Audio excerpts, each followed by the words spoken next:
Our next speaker here is Dr. Tom Desjardin, and he's going to talk with you and do a presentation on the Joshua Chamberlain you didn't know. But first, go ahead and applause. I saw some people wanted to start.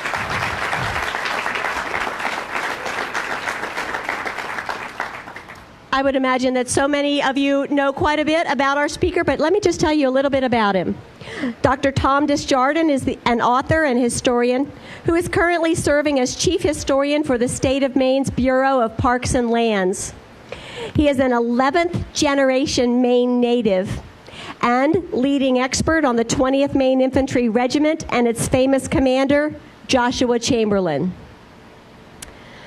Tom served as a fellow at the Gilder Lehrman Institute of American History in New York City and as former archivist historian at Gettysburg National Military Park. He has appeared in nationally televised documentaries and was the historical consultant to actor Jeff Daniels, who plays Chamberlain in the 1993 movie Gettysburg. Tom's works include Joshua L. Chamberlain, A Life in Letters from 2012, These Honored Dead, How the Story of Gettysburg Shaped American Memory, from 2003, Stand Firm, Ye Boys from Maine, the 20th Maine and the Gettysburg Campaign, published in 1995, and Joshua L. Chamberlain, A Biography, published in 1999. Tom's work was twice nominated for the prestigious Lincoln Prize. Now, won't you please join me in a warm, sacred trust welcome for Dr. Tom Desjardin. Thank you.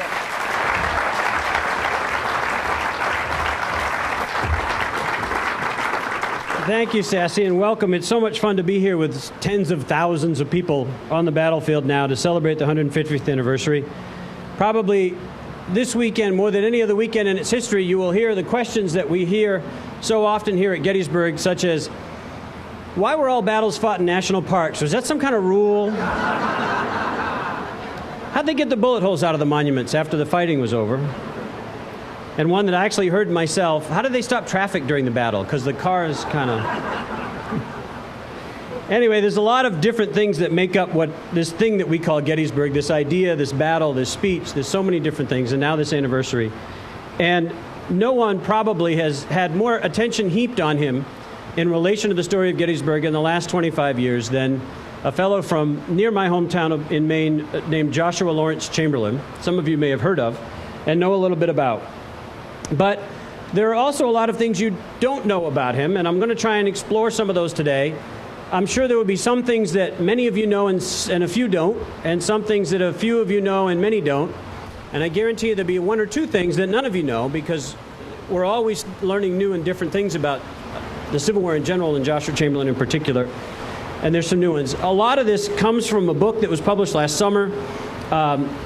The National Civil War Museum in Harrisburg has had in its collection for many, many years a series of almost 300 letters to and from Chamberlain that have been locked away in a vault. And last year they asked if I would edit them into a book for people to read. And a lot of the stuff, not all, but some of the stuff today will come from those letters published in that book, which is for sale in the bookstore, of course, inside.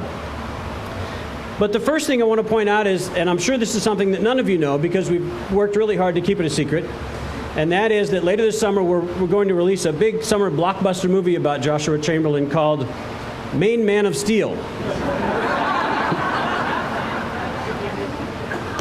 Actually, there's a point to the slide, not just for the cheap laugh, but also because most people who know the story of Joshua Chamberlain, Gettysburg related or otherwise, have this sort of image of him where he sort of came to be on the planet sometime around 1862, did remarkable things for a number of years, and then went back home to Maine. He was governor of Maine for 4 terms, president of Bowdoin College, and lived happily ever after. And in a nutshell, that's most people's understanding of the story of Joshua Chamberlain. The problem with that is, and a little bit of frustration on my part, is that the story of his life before the war explains a lot about the war and really amplifies his accomplishments during the war. And the story of his life after the war is one of tremendous sacrifice for his country because of his service.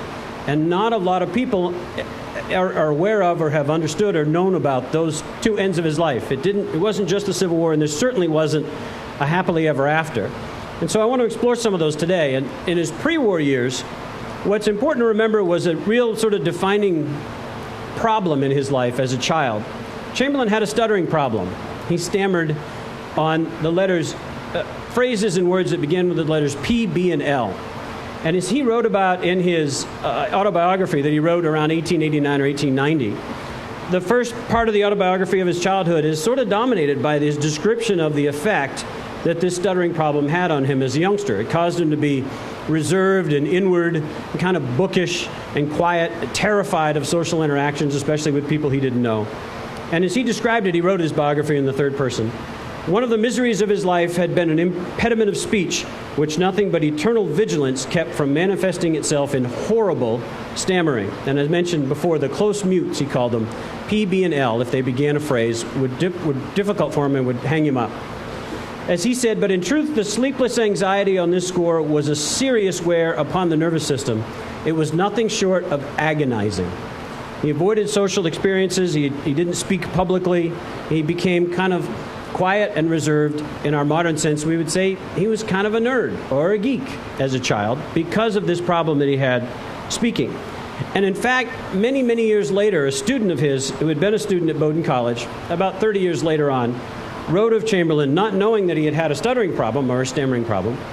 And he said of him, at times, his vehemence occasionally got the better of his facility, especially in extempore speaking. He thought that Chamberlain got so excited and vehement and committed to his subject when he spoke that that was what was the cause of occasional stammering. But in fact, when quoting Chamberlain in this article many years after the war, he said, Chamberlain would say something like this, for example, and he quoted, "The time has come when we are to determine whether we are a nation or a basket of fruit." Or a basket of chips in this case. So the B in basket was hanging him up, and this fellow who didn't realize he had a stuttering problem just thought he got excited when he spoke and sometimes had difficulty. But all those years later, we know that even into his professorship and into his adult life, this problem with stuttering not only stayed with him, but it was something that, as he said, dramatically affected his personality and sort of the way he was as a person. In order to get into Bowdoin College in those days, as a student, you had to learn and become fluent in German. And so he chose a method of doing so by simply locking himself in the family attic. This is the home in Brewer, about the time that he lived there, and forcing himself to get around these three particular letters, but also to, as he said, sing his way through these three letters. So he would sing through the P, the B, or the L, and find a way to get around them and move on to the sentence, and hopefully do it in such a way that people didn't notice. And he did well. And in fact, in the course of his lifetime, he not only learned German, but 6 other foreign languages and spoke them fluently, and eventually became professor at Bowdoin College of rhetoric and speaking. So he overcame the problem eventually, but it still plagued him a great deal in his young life. One of the very interesting things about Chamberlain as a student at Bowdoin, in 1852, he was a senior at the college, and one of his professors, a fellow named Calvin Stowe, would have his students over to his home near the college campus, and they would sit in the parlor and talk about lessons in school or speeches they were giving or things they were studying. And on occasion, the professor would ask his wife to come down into the parlor and to read aloud from a story she was writing to the students called Life Among the Lowly. And so it was there in her parlor on Federal Street in Brunswick that Joshua Chamberlain, sitting cross-legged on her floor, heard Harriet Beecher Stowe read Uncle Tom's Cabin aloud in 1852. He had his ups and downs in that year. It was his graduating year. Bowdoin commencement in those days was held in the early part of September. And Chamberlain was voted by his classmates to give the first oration, which in those days was really the second most important speech at the commencement. And so Chamberlain had to put himself in front of his classmates and give a speech, which was not very exciting for him in the days leading up to it, largely because speaking publicly was, as I mentioned, difficult for him, but also because his family was going to be present at the graduation, which made it all the more difficult. They had never heard him speak. The subject of his speech was the last gladiatorial show at Rome. More than just having to speak publicly, Chamberlain had a bit of a greater problem. One, as I mentioned, his family was present in this gigantic Gothic church back in his hometown, right across the street from campus where they held the commencement every year. But also in the front row, listening to his speech, was a woman who had finally agreed to marry him and would marry him another couple of years later. It turns out also that this woman's stepfather was the minister at the church, and he was also present to hear them speak publicly for the first time. But if he couldn't find his way through the speech with those people present, there were some folks toward the back of the church that were a bit more of a challenge. And this was the 50th anniversary of Bowdoin College. And so they had many prominent alumni and folks back from the college that for this commencement address. So up to this grand wooden, creaky, old wooden pulpit in the middle of the church, Chamberlain strode. And as he looked out among the audience, he saw his family and his wife-to-be. And near the back, from left to right, he saw Nathaniel Hawthorne, Henry Wadsworth Longfellow, and the Democratic nominee for president, Franklin Pierce. Pierce was actually elected president just a couple of months later. The story of what happened after that diverges. Chamberlain said the stuttering problem came back. He barely got through the speech and couldn't wait to get not only out of the church but out of town and get on with his life. His family said no, it wasn't nearly that bad. And actually a local newspaper wrote an article that said he gave a fine speech. So who were to believe and who not is difficult to say. But he got the degree and escaped from Brunswick and retreated back home across the river from his hometown to Bangor, to the Bangor Theological Seminary, where he started a 3-year course of study to become a minister or a missionary, but to go into work for the church. And in order to finish up and graduate early, in order to get married and begin his life with his bride-to-be, he took too many courses at once. He packed his schedule into a shorter course. His wife, or to-be, his fiancée, had gone down to Georgia and taken a job at a school there because she owed a debt to her father and wanted to earn the money to pay off that debt before she got married. And so while Chamberlain was 3 years in the seminary at Bangor, she was down in Georgia earning money. And so he wanted to speed up the process for obvious reasons. And he taught everything he could in order to save money. He didn't want to go into debt. So he taught German, and he taught music, and he taught Sunday school. And after a while, he got really tired and stressed out from all the college work and all of this course of study and working to keep his debts from piling up. About a block or so from the campus was the home of his uncle, Jefferson Chamberlain, his father's brother. And on a number of occasions, he would wander over a block from the dorm to the house and have dinner with his family and visit and just get to know his uncle better and get an escape from the stress that he had put on himself for college. In the course of these visits, he got to know his cousin Annie, his first cousin. And in these letters that we've discovered that have been published in Harrisburg last year, we learned a lot more about the relationship between Joshua and his cousin Annie. And in fact, we've discovered what we sort of suspected all along, but there are 11 new letters in the book that help point this out, that he and his cousin Annie during this period of time had a very intimate relationship. And so much so that they passed many letters back and forth between themselves. And when Jefferson Chamberlain, his uncle, found one of them, not very long afterwards, cousin Annie went off to live at a school, a prep school sort of, in Massachusetts. The relationship didn't end there. Chamberlain actually went with her on one of the trips back to visit the school, and he went to visit her on occasion. And so it's been a bone of contention. How intimate was this relationship? How friendly were they with each other? And probably the best way to describe it is to use a quote from one of Chamberlain's letters, the one letter that we know of from him to her during this period of time. In that, Chamberlain says to her, "I will sooner be blotted out of being than ever let you go." There's not a lot of ambiguity there as to what exactly he's talking about. You know, I kind of like you, and isn't it fun, and I'm such a flirt. Not, I will sooner be blotted out of being than ever let you go. Well, let her go he eventually did. The sad thing about this collection of letters is the last love letter from Annie to her, the subject of her affection, was written in a couple of years after this all began, and she begs Chamberlain not to marry until she has spoken with him one last time. She wants to see him again. Please don't get married until I do. Unfortunately, and the sad part about it is the letter was written the day after his wedding to Fanny in Brunswick in December of that year. So the two got older, matured, moved on from their infatuation, married separate people, remained friendly.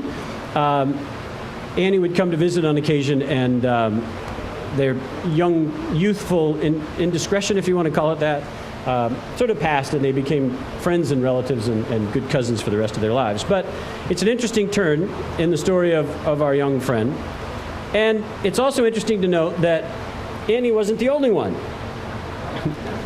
A neighbor of Chamberlain's just down the street from theirs in Brewer was named Mary Wheeler and was a very close friend of the family's all through childhood and up through literally through most of his life. Now, Mary was infatuated somewhat with Chamberlain, but never really did anything about it. And after he got married, she wrote him a letter kind of explaining that and saying, if I've seemed a little uncomfortable around you at different occasions, there's a kind of a reason and so forth. And what she said to him in this one particular letter was, whatever we were and are to each other was never in any expectation of any nearer relation as something to remain when marriage vows and marriage rites have passed away forever. So now that you're married, forget it. And now that you're married, I can write to you and tell you, I had sort of a crush on you when I was younger and so on. Now, Mary didn't get away with nothing. She came away with the next best Chamberlain. She married Joshua's younger brother, Horace, in 1860. So she got the next best thing in the family. Sadly for both her and Horace, he passed away within a year of their marriage. And she lived the rest of her life as a widower. Continued to be friendly with the Chamberlains, babysat the children, visited them in Brunswick on occasion. But that's a little bit of a glimpse at his young life prior to his war experience. And to talk about his war experience at the beginning, as the war approached, as the war broke out, and then the year or so that passed between the beginning of the war and his enlistment in the Army, this dramatic transformation took place. And you can see it physically, but recently we've discovered other information from people who knew him as a college professor and marveled at that 1 year between the beginning of the war when he started to talk about warfare and the second year of the war when he actually went off and became quite a warrior. One of his students many years later said of him, his sudden transformation from a person of exceptional mildness to one of extreme military ardor provoked merriment among his acquaintances. This is a mild-mannered fellow with a soft way about him, and suddenly he's all war fever and ardor. And even the people that knew him best thought that was sort of a little strange to see him quite so quickly and dramatically change. Among the things that changed on him was this physical expression of his appearance. And one of the letters in the collection at Harrisburg tells us the day and the inventor of the famous Joshua Chamberlain mustache. We know exactly what day it happened and who did it, and that he didn't trademark the mustache, and he missed out on the opportunity to be famous for a long period of time. His name was John Marshall Brown. He had been a student of Chamberlain's at Bowdoin, and then enlisted in the 20th Maine and was the adjutant of the regiment when Chamberlain was the lieutenant colonel and then colonel. And on one of those days, as soldiers often do, sitting around with nothing to do, bored, John Marshall Brown looked at Chamberlain and said, "Professor, I want to rearrange your face." And Chamberlain, too, was bored. He said, "What the heck, go for it." So with a straight razor and a pair of scissors, John Marshall Brown came at Chamberlain on the 22nd of November of 1862. And as Chamberlain wrote about the results of this encounter to his wife, he said, "Mr. Brown took the opportunity today of cutting my beard to suit his notion of my face. He has left me with a ferocious mustache and my little bit of an imperial only." An imperial was a little tiny sort of lip stash or beard right under your bottom lip. He then wrote to her saying, "The ends of the mustache he has waxed and twisted, and they reach positively the angle of my jaw and would almost meet under my chin." And if you look at the two pictures in the slide now, you'll see Chamberlain in 1860 as a college professor at the commencement in August of 1860. And a couple of years later, really 18 months or so later, when he became a soldier and went off to war. And you can see this dramatic physical transformation, thanks in part to John Marshall Brown, but also this military ardor that another of his students talked about. Big full beard, no mustache. He kind of reversed the whole thing. Big full beard, no mustache, to a big full mustache, no beard. And for the rest of his life, from that date in August of 1862, he carried that now famous mustache with him the rest of the time. Believe it or not, in May of 1863, a month and a half before the Battle of Gettysburg, Joshua Chamberlain was working very hard and very seriously considering leaving the 20th Maine Regiment. And you can only imagine how the world might be different today, or at least our visit to the battlefield now would be different had he done so. The problem for him was there were two ways to rise up in rank when you were a lieutenant colonel in particular in a regiment. One was for the fellow who was colonel one step ahead of you to get promoted himself and leave and open a position, and you'd move up into it. The other was to go back home and convince the governor to send out a new regiment with you as the colonel. And because Colonel Adelbert Ames, who was the first commander of the 20th Maine and sort of its founder, had not yet at that time moved up in rank, Chamberlain couldn't go up, and so he was seriously considering going home and starting off with a new regiment. He said to his wife in a letter, "Would you leave the old 20th? I declare it makes my heart heavy to think of it, But the colonel says if he does not get his appointment, I ought to go in for another regiment. Fortunately for all of us who are here to talk about the story today, on the 20th of May, Adelbert Ames received his promotion to brigadier, to command of a brigade, opening the slot for Chamberlain to move up. And on the 30th of June, Chamberlain actually received his commission. So the day before the Battle of Gettysburg, the mail came and said, by the way, you're the colonel now. Oh, and tomorrow the greatest battle in the history of North America is going to happen. So have a good day. Wasn't quite like that, but you get the idea of how new the whole experience was to him. As late as September of 1863, even after the battle, he was still working very hard for promotion. Now he's a colonel and he wants a brigade. And eventually in September, he gave up the ghost and said to his wife, I'm not going to do anything about the promotion. I have won it in the field, and if Napoleon had seen it, he would have made me a general on the spot. Again, another big step in advancement of that military ardor that some of his students were talking about. He's in one major battle and does very, very well, but he's ready for Napoleon to make him a general. That was in September of 1863. And my slide is stuck. There we go. Let me go back. And so if we back up just a little bit to July of 1863, we come to Gettysburg and to the famous little hill that he was on, although it wasn't famous little hill he was on called Little Round Top. It was neither famous nor called Little Round Top when he was on it in July of 1863. But the part about this story many of you probably don't know, again, Superman didn't descend from the clouds and win the battle and then go live happily ever after. The primary, well, it's difficult to say which is a greater struggle for him here at Gettysburg. Probably the biggest was his inexperience. Chamberlain was, as I mentioned, trained as a college professor and a minister, and then was a member of the 20th Maine, but not as its commanding officer up until the time he reached Gettysburg. And so he had never commanded the regiment in battle, and he had never really been in with the regiment what they called a stand-up fight. They talked about Gettysburg as being their first real stand-up fight. And what they meant by that was that they lined up in a straight line opposite the enemy a certain number of yards away and just fired away until one side or the other left. Most Civil War battles sort of happened that way. The 20th had been involved in the Battle of Fredericksburg, and their casualties were largely from long-range artillery ammunition. But they had never just stood in a line facing the enemy and plugged away, and they always thought of Gettysburg as that first battle.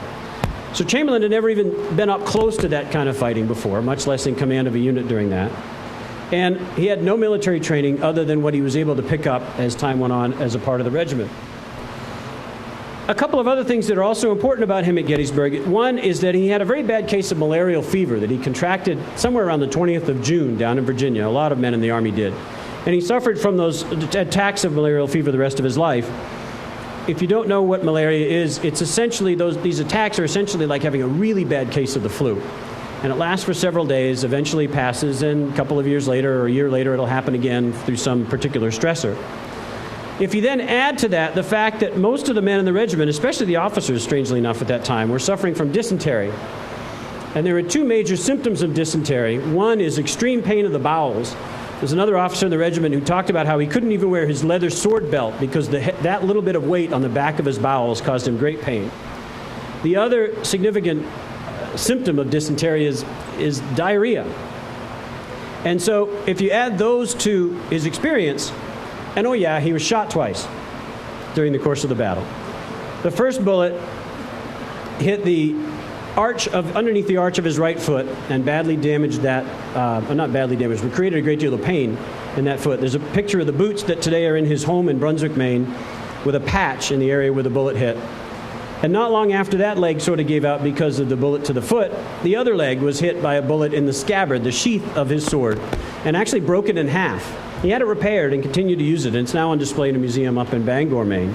But on top of all of those other things, he was twice wounded. And I've often said that his experience at Gettysburg, to put it in sort of a modern context, was a little bit like this. Let's say in January you go to the Super Bowl, and you've got great seats at the 50-yard line, about 20 rows up, and in the middle of the game, Tom Brady's knee gets blown out, because he's going to be there. It's, being from New England, it'll be Tom Brady, of course. But Tom Brady goes down, the Patriots need a quarterback, and they go, you, get in there.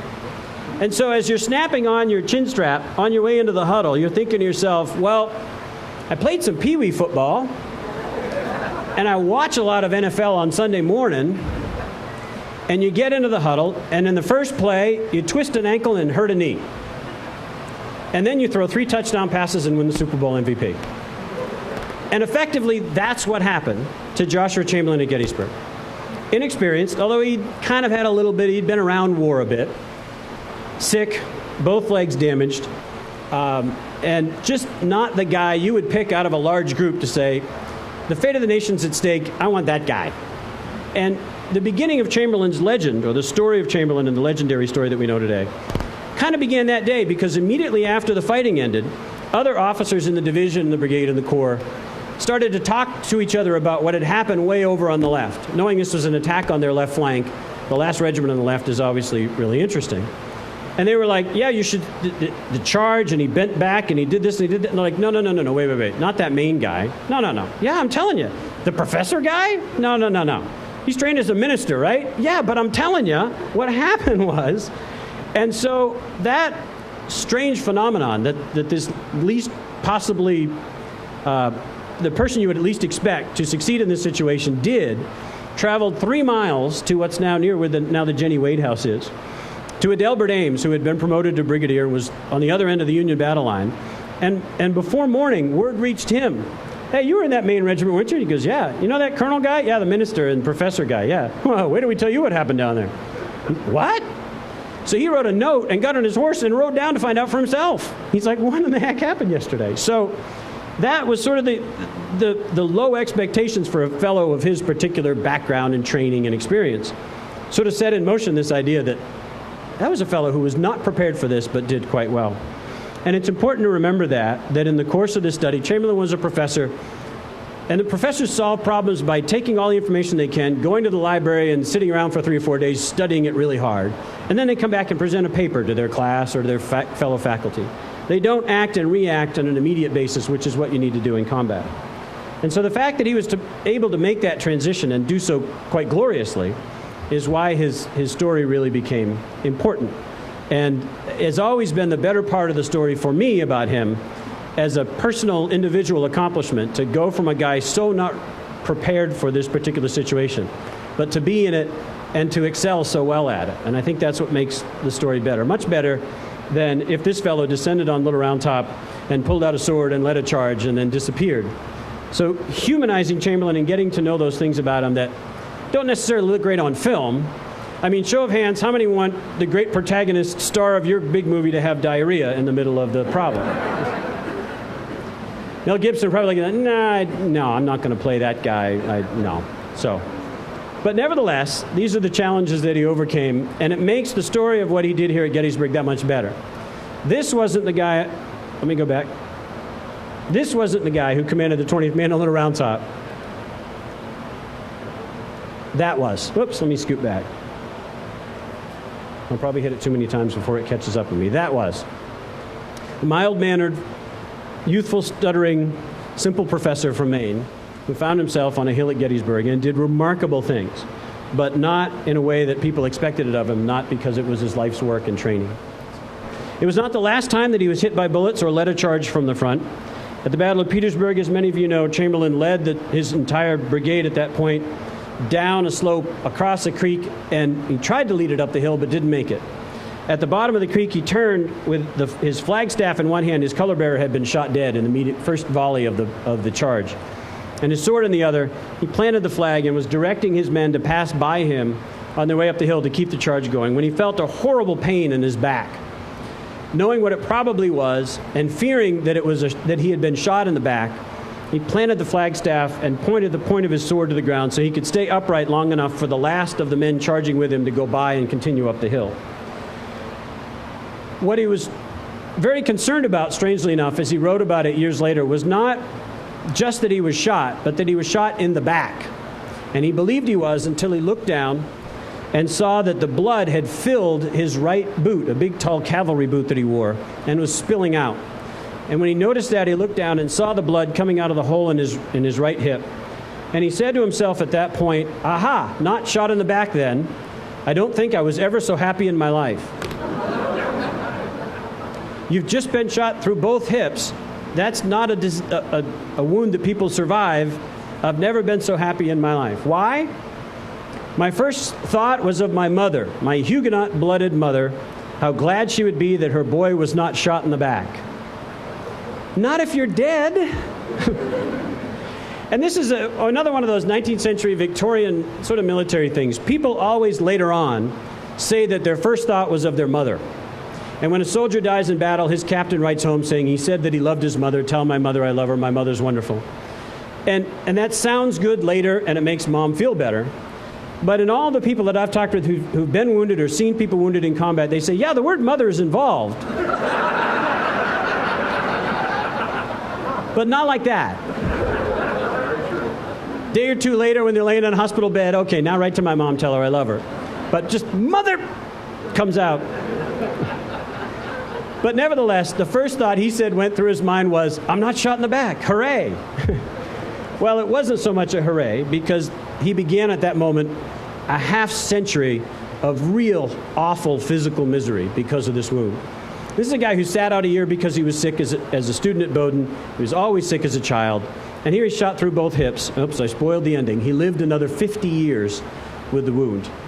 He was picked up by two men in a stretcher who carried him about 30 yards before a shell exploded right on the spot where Chamberlain had been lying on the battlefield.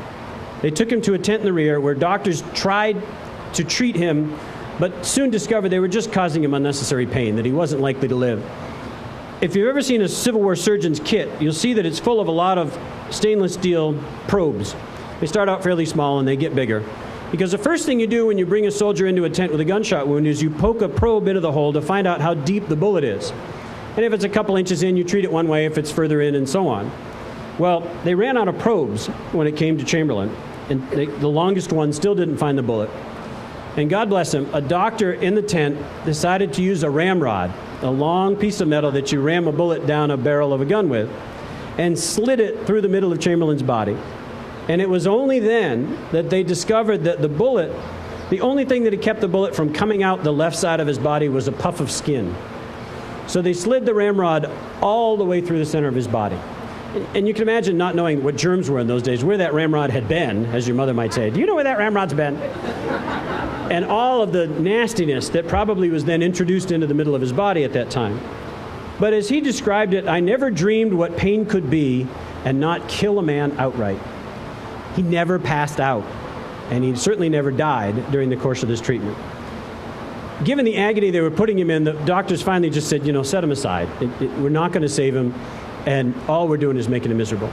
And about this time, his brother Tom, who was still with the 20th Maine, which was in another part of the battlefield, went off and found the surgeon of the 20th Maine and brought him to treat Chamberlain. Now, this was Rufus Plummer, who was Chamberlain's doctor the rest of his life and was with him when he died for the next 50 years. But Plummer said, well, I'll give it one shot, but he's not going to make it, and I'll try once, but there's no point in putting him through this pain and agony. And he was able to tie off just the right artery for a moment long enough and kind of compress the wound and say, well, maybe. And about this time, 8 soldiers appeared at the tent with a stretcher and a pass from General Meade himself, the commander of the Union Army, to carry him on this stretcher all the way to City Point, about 12 miles away. And while 4 of them at a time carried the stretcher and the other 8 relieved him, they did. They took him all the way to a steamboat on the river at City Point, where he was put on the ship by a drunken doctor who then kicked the fellow with the pass who was supposed to go all the way to the hospital with him off of the ship. But nevertheless, Chamberlain then went to Annapolis, Maryland, where the nearest general hospital was. And he said, I arrived there, blood and mud still caking my beard. They had never even cleaned the wound or dressed him, but they had done the best they could. And at that time, the doctors there said, you need to write home. So he wrote home a goodbye letter to his wife. Newspapers in the North talked about Chamberlain has been wounded. General Chamberlain, or at that time still, Colonel Chamberlain had been wounded and he's not likely to recover. And somehow he did. And in the spring, despite the fact that he could not walk 100 feet, he could ride. And in the spring, he returned to the Army and the fight in 1865. He said to his father, who was very concerned about this particular decision, I am not scared or hurt enough yet to be willing to face to the rear when other men are marching to the front. And in the course of the next few months, you probably know about his service. He was wounded a number of times, leading charges, all the way up until the surrender at Appomattox, which is another story I'm sure most of you know, where he was chosen to supervise the surrender ceremony at which the Confederate infantry gave up its arms and its flags. He then went home, not knowing what he was going to do. He said he will never go back to being a professor. It's a horrible, oppressive sort of thing. I can't do it anymore. And the Republican Party said to him, "You're a hero. You can get elected. You want to be governor?" He said, "Okay." Now, someone on his campaign staff was a bad speller, because if you look, there's an R missing in governor. But this banner hangs in his home back in Brunswick. And so for the next 4 years, he was elected and reelected to four consecutive one-year terms as governor of Maine. And many of you know of some of the exploits of his as governor and some of the political situations. The one thing you probably don't know, that during his term of governor, he had a house guest. But let me back up to Gettysburg just a little bit and tell you the story of Andrew Jackson Tozier. He was not headless and was not wearing a question mark for a face mask. It's just that we don't have a picture of Andrew Tozier. And I mean, we have looked for decades for a picture of this fellow. He was the color bearer here at Gettysburg. And Chamberlain said of him, he was an example of all that was excellent in a soldier. But not always. Tozier was one of those mutinous transferees from the 2nd Maine who had been in service with the 2nd and then came over to the 20th Maine. At least in the movie, there's a great speech and a great moment. It didn't really happen that way, but I'm sorry to spoil that ending. But during his service just with the 2nd Maine, he was shot in the head and the ankle and the hand, and he lost his middle finger. I don't know whether he was using it at the time, but it was shot off at the Battle of Gaines Mill. And then he came to the 20th as the group of mutineers. Almost any one of these wounds could have disabled him, and he could easily have gone home. But he kept fighting. And despite the discomfort of this transfer to the 20th, he did that as well. At Gettysburg, he became color sergeant, but in a strange way. The real color sergeant, a fellow named Charles Proctor, turned up drunk on the march the day before the battle, on the 30th of June, on their way here from Hanover. And they said, "All right, take the flag away from him, put him under arrest. Who's the next senior sergeant?" "Well, it's got to be one of those new 2nd Maine guys, because they've been in the field a year longer than we have." "Okay, well, who's the senior sergeant among them?" "It's that guy Tozier." "Okay, give him the flag." And so on to Gettysburg comes Tozier. "Okay, I'll carry the flag." Comes to Gettysburg and is the color sergeant in the midst of this great fight, the linchpin of the charge, the center of the regiment, and this sort of vision that Chamberlain saw years later and described during the course of the battle, because somebody got drunk. And because Tozier had had enough experience to be around before. He was awarded, many years later, a Medal of Honor for his service at Gettysburg as the color bearer. Boy, talk about lucking out. Oh yeah, and he was a convict. After the war. Andrew went home, and here's an article, a newspaper article about him from back in Maine. An old thief, Andrew J. Tozier, who has extensively operated in various parts of the state, has at last come to grief. He's just been arraigned before the Supreme Court of Androscoggin County and found guilty of robbing a store of $2,000 worth of clothing, unfinished coats. Now tell me, if you're going to rob something, unfinished coats? Really? But that's what he did. He and his uncle, who was also his stepfather, robbed the store in Livermore Falls, stole a cart to carry off their bounty, and sold it, a couple of 100 miles away. And it took 4 years, but a couple of loyal, dedicated police officers finally caught up with Andrew and his uncle/stepfather, and they were tried, convicted, and sent to Maine State Prison at Thomaston in a 5-year sentence. 5 years in prison for $2,000 worth of coats, until about 3 months into his sentence, he had a visitor. The governor of Maine came to see him and said, "I'm going to pardon you, but under certain conditions." "Okay. You have to come live with me in Brunswick, in my home." And the governor, of course, if you haven't figured it out by now, was his former commander, Joshua Chamberlain. So, prison cell, governor's house. So Tozier and his wife and their young son, Andrew Jr., went to live with Chamberlain and his family in Brunswick. And while there, had another daughter, whom they named Grace, after Chamberlain's daughter Grace, who they called Daisy, and spent 3 or 4 years living with the Chamberlains in Brunswick. He then went on to live on an island off the coast of Maine. He went back to fishing and did some farming. And he wrote back to Chamberlain saying, "Geez, my minister would really love for you to come speak at our church. Do you mind doing so? And I've been here a while now. I've been out fishing a couple times, and I'm doing some farming. And as you can see, I read and write quite nicely now," implying that among the things that Chamberlain did for him when he lived in his house is taught him how to read and write, at least better than he had before, set him on the straight and narrow path, and never, so far as we know, did Andrew Tozier commit a felony again. But even while embroiled in all kinds of political controversies as governor of Maine, he still had time for an old soldier, and not just time, but to move him into his home and sort of set him on a different path, which is an interesting story. I mentioned that the last 50 years of Chamberlain's life were physically very, very miserable and uncomfortable. He had a number of surgeries, and the wound from Petersburg and the recurring bouts of malarial fever really demonstrated tremendous sacrifice for his service. He also, like a lot of people in that day and age, you either made $1 bazillion or you went broke in the business world in those days, and Chamberlain tended to be on the latter. He became president of the Homosassa land development company in Florida, but that failed. And then he became the president of the Silver Springs, Ocala, and Gulf Railroad, and that failed. And to give a sense of some of the misfortune that he dealt with financially after the war, in 1884, there's an article in the newspaper. Let me go backward here. General Chamberlain was an owner of 1/8 of the ship Bombay, recently lost on a voyage from New York to New Orleans, of which he had no insurance. By the recent severe freeze in Florida, the general also lost 1,000 orange trees on his orange plantation. So nature sort of had it in for him, apparently, during the course of his post-war years.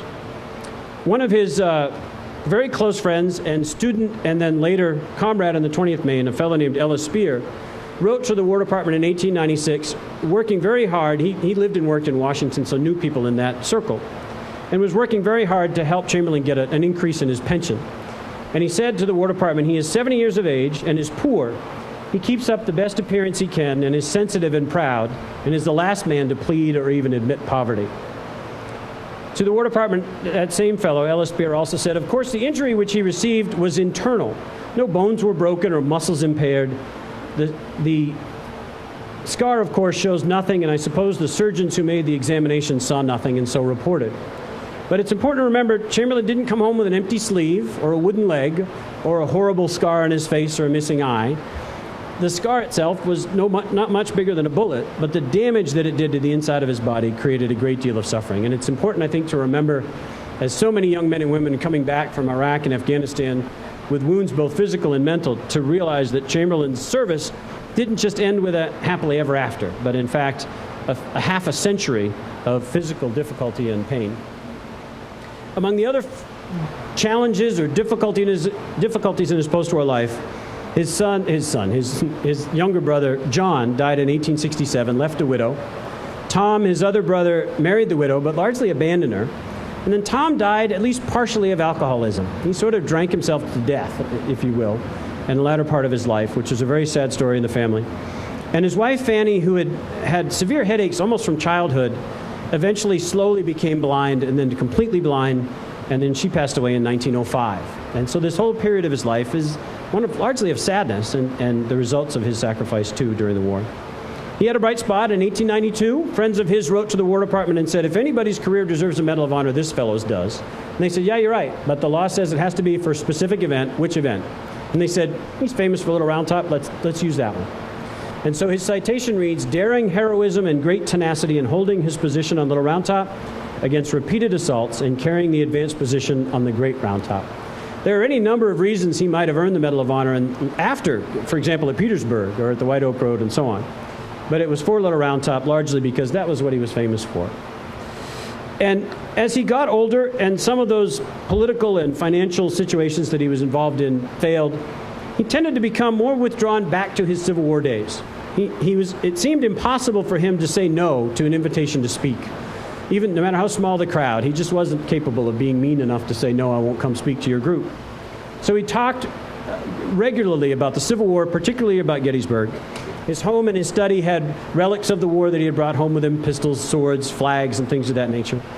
And on the cross, the chimney of his home, he put a red Maltese cross so that other members of the 1st Division of the 5th Corps who happened to pass by might come knock on the door, and he could sit and reminisce about his years in the Army. But that seemed to be the point in his life when things went well. Despite the wound and despite the physical difficulties, he seemed to triumph and succeed. And so his memories seemed to drift back to there more often than not. It was not all misery these last few years of his life. In fact, he had a great time with his family. Here's a picture of him here at Devil's Den, around 1906 or 7. To his left is his son, Harold Willis Chamberlain. To his right, with her face in her hand, is Daisy, his daughter, Grace. And then her husband is far off to the right, his mother. And then the other 3 girls in the picture are Chamberlain's granddaughters, his only grandchildren. Chamberlain literally and figuratively daughtered out. We have an old saying in Maine, and in genealogy, you daughter out if you only have daughters so that no sons carry on the family name. In Chamberlain's case, he really daughtered out because none of his granddaughters had children. So the name not only stopped, but so did his line, if you will, physically. Now, the young woman in the straw hat right behind her mother on the front row and the striped dress is Rosamund Allen, who died in 2003. She was 14 years old and remembered well her grandfather, Joshua Chamberlain, not all the way up until her death, but she died at 103 years old. So if you start to think the Civil War is a long way off, keep in mind, I was fortunate enough in doing my doctoral work and writing the first book, Stand Firm, Ye Boys from Maine, to meet 5 people who remembered their grandfathers who fought in the 20th Maine. And so we're not as far back sometimes as we think we are from the war. One of the really kind of funny things about Chamberlain's career I'll get ready to end on is that he became an officer at the Port of Portland as a sort of political patronage job. Former governors got these kinds of jobs, and they weren't expected to actually show up. They just sort of, it was a retirement, way to pay them a retirement in a way. But Chamberlain showed up.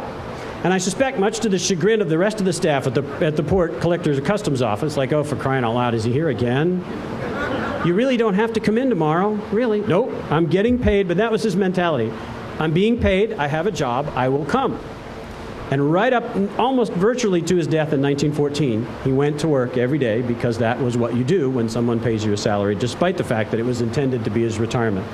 He also had a very mean look on his face when the newspaper reporter decided to take his picture, and I'm not sure what that was about.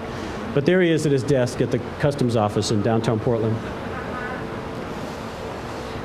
One of the most fascinating and maybe telling things about Chamberlain is his gravestone. He's said to have designed it himself. It's only not even 3 feet tall, very small and diminutive. And he had engraved in it the words Joshua L. Chamberlain. He didn't even use his full middle name, which his family called him by. Lawrence is originally his first name. Joshua L. Chamberlain, 1828-1914. And I measured it once. That little dash is 2 inches long, about 10 strokes of a stonecutter's chisel. And I've often pondered what that little dash represents. President of Bowdoin College, Governor of Maine, Medal of Honor recipient, Civil War general. And he chose a simple dash to tell that story for the rest of us, which I found interesting. Nothing that Chamberlain was and is and has left to us reaches us, I think, more than his writings and the words that he left behind for us. And in 1889, he gave one of his most famous speeches. Here at Gettysburg, the state had a Maine Day where all the veterans of all the units from Maine came and rededicated their monuments and had a big celebration. And in the courthouse, because it was raining, he gave, the Adams County Courthouse, he gave a great speech that's remembered. And I wanted to leave you with that because it strikes me that today, with the thousands and thousands of people who are here at Gettysburg to feel the battlefield and to talk about the story and to experience it, you can harken back to 1889 to this quote that Chamberlain wrote, ended his speech with then, and how it really sort of explains why we're all here, in a way. And it goes like this. In great deeds, something abides. On great fields, something stays. Forms change and pass, bodies disappear, but spirits linger to consecrate the ground for the vision pace of souls. And reverent men and women from afar, and generations that know us not and that we know not of, heart drawn to see where and by whom great things were suffered and done for them, shall come to this deathless field to ponder and dream. And lo, the shadow of a mighty presence shall wrap them in its bosom, and the power of the vision shall pass into their souls. Thank you very much.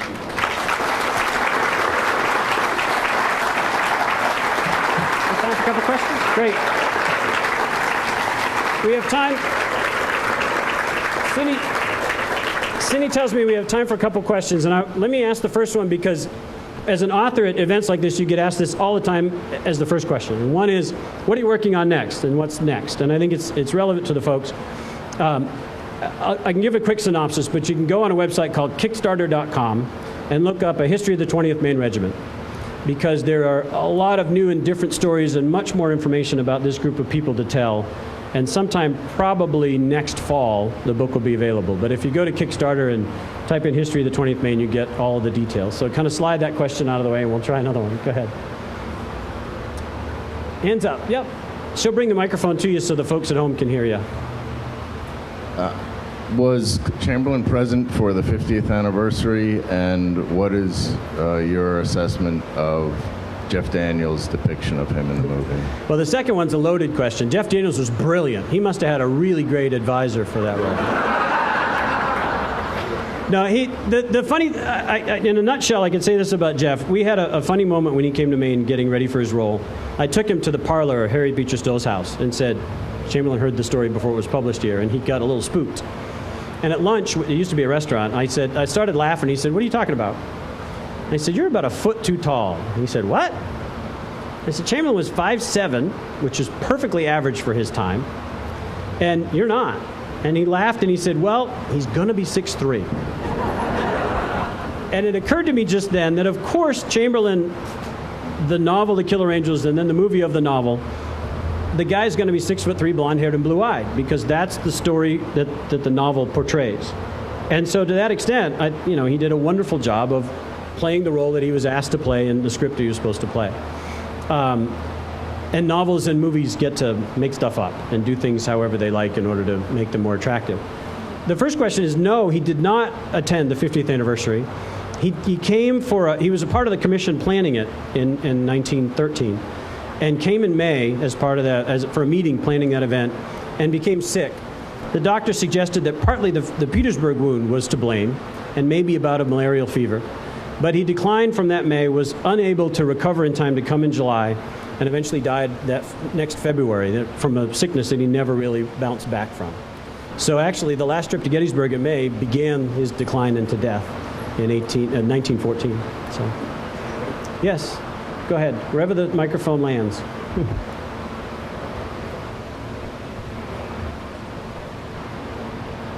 I was just wondering, I know Major Ellis Spear and Chamberlain kind of had a falling out, and in the readings that I've done, it kind of seems like it's more like Spear was jealous of the fame that Chamberlain ends up getting in the end of the war. I was just wondering what your take on that was. Yeah, let me wrap up by telling a quick story, because I get asked that every single time.